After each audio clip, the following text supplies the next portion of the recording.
I can't believe it. After 15 years of cooking steaks, a butcher still surprised me with a new steak. Can't believe it.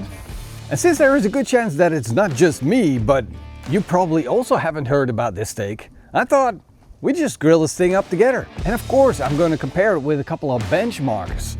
The strip loin, the ribeye. Don't forget about the buffet because it's coming up real hard. It's kind of weird that I got surprised, but a couple of weeks ago, I visited a butcher that actually does most of the butchering for the restaurants in the Netherlands, the whole country. The butcher's called Van der Zee, and I visited them and we were just supposed to cut out the Bife de Tira, which is an amazing steak that a lot of people haven't heard of it either. But very nonchalantly, while we're cutting up that cow and we were cutting out that steak, he also showed me like, hey, have you seen this before? It's called blub blub steak. And I said, no.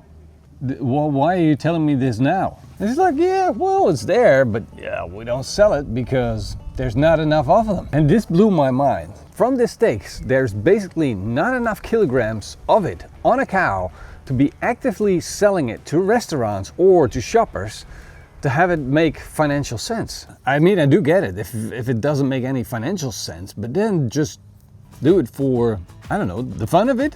But either way, I was there, the steak was there, so I took it home. Otherwise, they would have just thrown it in with the snippets and turned it into a hamburger or a sausage. So the way that I look at this steak is that this is an orphan steak and I basically saved its life. The steak that I'm talking about is the spider steak. It's a beautiful steak and it has lots of dark color because it sits against the bone.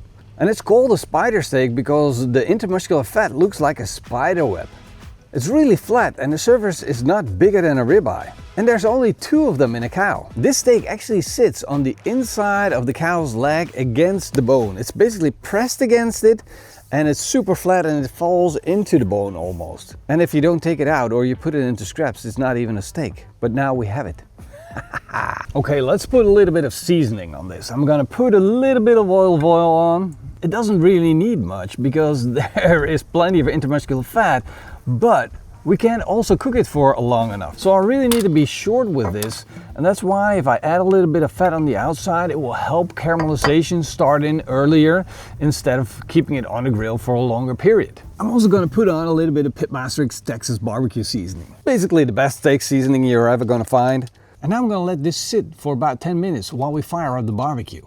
This is a gas grill and I'm going to take out a part of the grill grates and the heat deflectors and I'm going to place in a tray in which I'm going to put some charcoal and light it up. Yes, that's right. I'm going to turn my Napoleon gas grill into a charcoal grill. I'm going to close the lid, let the charcoal ignite, and once it's lit up, I'm going to turn the burners off. And once that charcoal is lit and hot, it's time to put the steak on. It's kind of a tricky steak to cook, because you gotta keep measuring the temperature, making sure that you don't overshoot on the core temperature. But you also want to make sure that it's cooked enough because there's plenty of fat in this meat. So that's why I use my chef temp thermometer to make sure that I got it exactly right. I'm looking for about medium rare. If you're thinking, well, I've kind of seen this steak before, but I'm not sure, then that could be right because this steak also have other names. The other names are Oyster steak, Araignée, it's French for this steak, Popeye steak, and in Dutch it's called Spinnenkop or Oyster steak. But now that the steak is done resting, let's slice into it.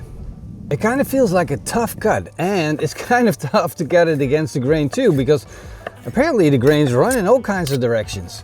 So I'm trying to figure this out here. I've never done this before, but I'm pretty sure if I slice it thin against the grain, we might get good results. There's also some tendon in the steak, so that's kind of a bummer, but hey, I think we just need to give this a try. It looks amazing. They got a nice crust. I think I cooked it well. So the only question that is left is what does it taste like and is it a good steak? The flavor is amazing, the crust is perfect, and the steak is really, really enjoyable, except for the tenderness. This is not the most tender steak. You can compare this to a skirt steak or like a flank steak, kinda, but even tougher than that. So it's more of like a chuck steak, but then not the real, like the first chuck steak, but the second one, the cheaper version. But to do a really good comparison, I'm also gonna grill up a ribeye steak, and this is Bife di Tira, which basically is a strip loin steak cut in a different direction. And then I've got the flap meat, which is a beautiful steak but also can be very tough if cooked wrong. I'm gonna grill all these steaks up and cook them until they're done. And once the steaks are done cooking, it's time to let them rest, of course. These steaks look so good. They're insane. Isn't she beautiful? Now let's give this a try. It was kind of awesome to finally discover another steak that I haven't tried before.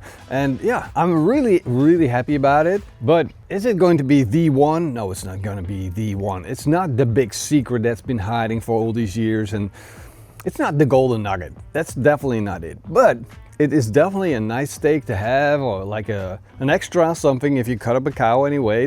Why not take out the spider steak? Why not vacuum it separately and then every now and again just cook it up and enjoy a good steak? Because that's what it is. It is a good enough steak. Not the best steak. Well, it's kind of like a medium. My kids probably wouldn't love it, but as an enthusiast, I definitely dig it.